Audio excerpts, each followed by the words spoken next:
Ibu, Bapak, Saudari, Saudara, rekan-rekan muda, dan adik-adik sekalian dimanapun kalian berada, bertemu kembali dengan saya Romo Tino SSCC di dalam catatan pesiarah.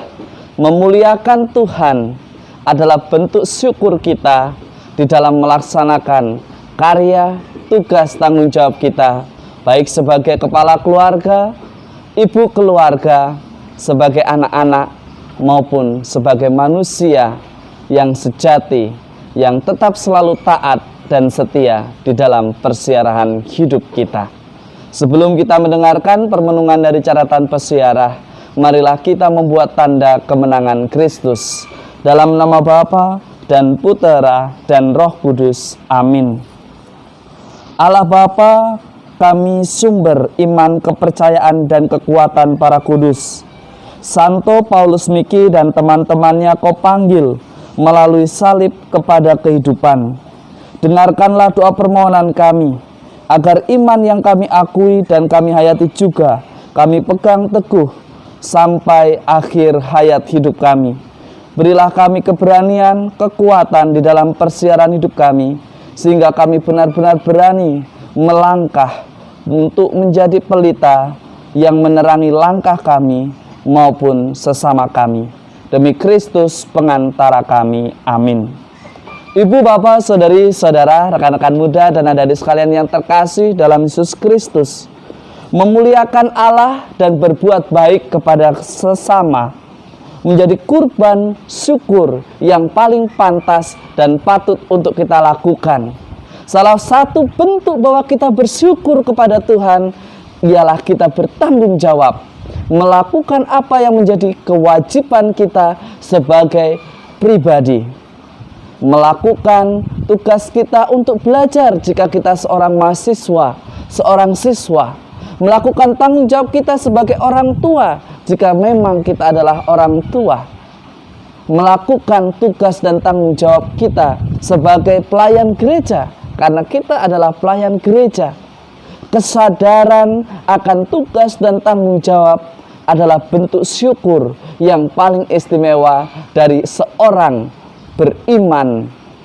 Dia tidak muluk-muluk hanya merangkai sebuah kata yang indah, tetapi ia melakukan bentuk syukurnya dengan memuliakan Tuhan di dalam menyuarakan kebenaran, di dalam melakukan ketaatannya di dalam persiaran hidup dia sebagai seorang pribadi manusia. Taat dan tunduk kepada para pemimpin, baik pemimpin gereja, pemimpin masyarakat, adalah ciri bahwa kita seorang beriman yang sejati. Dia yang mampu, yang mengenal, mampu terlibat, mengasihi, dan akhirnya kehadiran kita justru menjadi berkat. Menjadi berkat karena apa? Karena kita bersyukur dengan melakukan segala tugas dan tanggung jawab kita. Seruan dari surat kepada orang Ibrani mau mengangkat dan mengajak kita semua. Kita ini adalah pribadi yang luhur. Jangan sia-siakan hidup yang hanya sekali ini. Mari kita isi persiaran hidup kita dengan sesuatu yang bermakna. Daripada kita mengkritisi segala sesuatu yang sudah terjadi, sepertinya tidak ada habisnya. Tetapi beranikah kita sebagai orang beriman justru mencari solusi yang lebih kreatif dan inspiratif yang menjadi solusi atas persoalan di tengah pandemi COVID-19 ini. Belajarlah dari Yesus yang dikatakan di dalam Injil Markus. Dia memberikan bentuk belas kasih Allah yang begitu besar kepada manusia, yakni dengan Yesus yang selalu bersedia meninggalkan kepentingan pribadinya. Bahkan ia mengorbankan segala sesuatunya demi kepentingan orang banyak. Tetapi sebaliknya di dalam hidup kita, hanya karena nafsu, hanya karena ingin menguasai, bahkan orang yang tidak ada sangkut pautnya dengan persoalan kita, kita tuduh sebagai penyebab dari persoalan itu. Karena kita ingin melegalkan atau melanggengkan kekuasaan kita, kita pun bahkan berani mengorbankan saudara-saudari kita Beranikah kita sebagai orang beriman bersaksi bahwa kekuasaan Allah lah yang abadi? Jangan kita terlalu sering mengikuti nafsu kita. Jangan biarkan hati kita dirajai oleh nafsu yang tak teratur. Yesus mengajari bagaimana caranya untuk berkata cukup.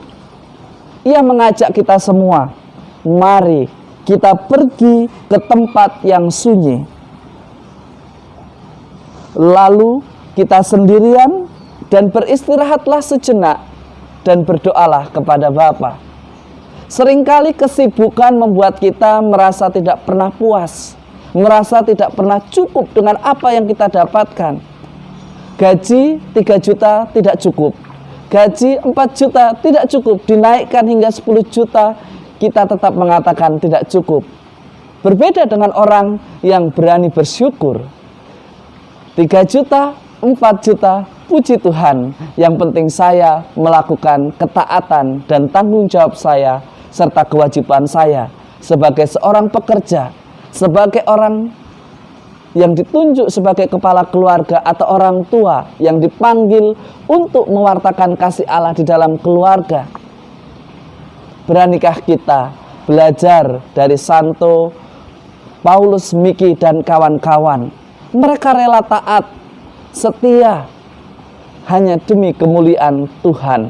Mereka mempertanggungjawabkan imannya hanya demi kemuliaan Tuhan. Beranikah kita menepi untuk mengoreksi? Sudahkah benar jalan kita? Sudahkah benar langkah kita? Karena setiap keputusan yang kita ambil di dalam persiaran hidup kita selalu mencerminkan harapan apa yang kita impikan, harapan apa yang ingin kita hadirkan di dalam persiaran hidup kita. Semoga berkat Tuhan senantiasa melindungi dan memberkati kita dalam nama Bapa dan Putera dan Roh Kudus. Amin. Saudari-saudaraku, rekan-rekan muda dan adik-adik sekalian, karena belas kasih-Nya yang begitu besar kepada manusia, Ia mengutus putranya yang tunggal demi keselamatan. Kita sebagai manusia yang ditebus, beranikah kita bersyukur dengan melakukan tugas dan tanggung jawab kita, dengan tetap taat, setia dengan protokol yang diberikan oleh pemerintah dan masyarakat di sekitar kita. Mari kita menjadi pelita yang mampu menerangi dan menjadi inspirasi untuk hidup gaya sehat dan hidup beriman dengan yang baik. Selamat beraktivitas, Tuhan memberkati. Amin.